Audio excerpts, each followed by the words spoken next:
जिल्हा गोंदिया पोलिसांच्या आत्मसमर्पण संबंधी केलेल्या आव्हानाला प्रभावित होऊन आणि माओवादी संघटनेत होणाऱ्या त्रास व अत्याचारास कंटाळून 7 लाखाचे बक्षीस असलेल्या जहाल माओवादी देवा सुमडो मुडाम हा बिजापूर छत्तीसगड येथील असून प्लाटून पार्टी कमिटी मेंबर याने जिल्हाधिकारी प्रजित नायर, पोलीस अधीक्षक गोरख भांबरे, अपर पोलीस अधीक्षक नित्यानंद झा यांच्या समक्ष आत्मसमर्पण केले आहे।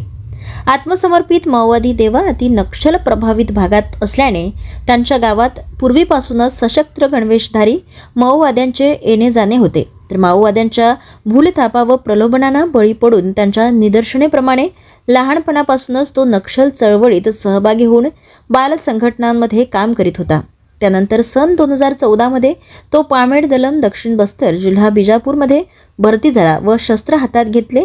पामेड दलम मध्ये 6 महिने काम केल्यानंतर सन 2014च्या अखेरीस त्याने अबू झमाड एरिया यामध्ये 2.5 महिन्याचे प्रशिक्षण घेतले। प्रशिक्षण पूर्ण केल्यानंतर त्यास सन 2015 मध्ये माओवाद्यांचे बस्तर एरियामधून MSC महाराष्ट्र, मध्य प्रदेश, छत्तीसगड झोनकडे पाठविण्यात आले।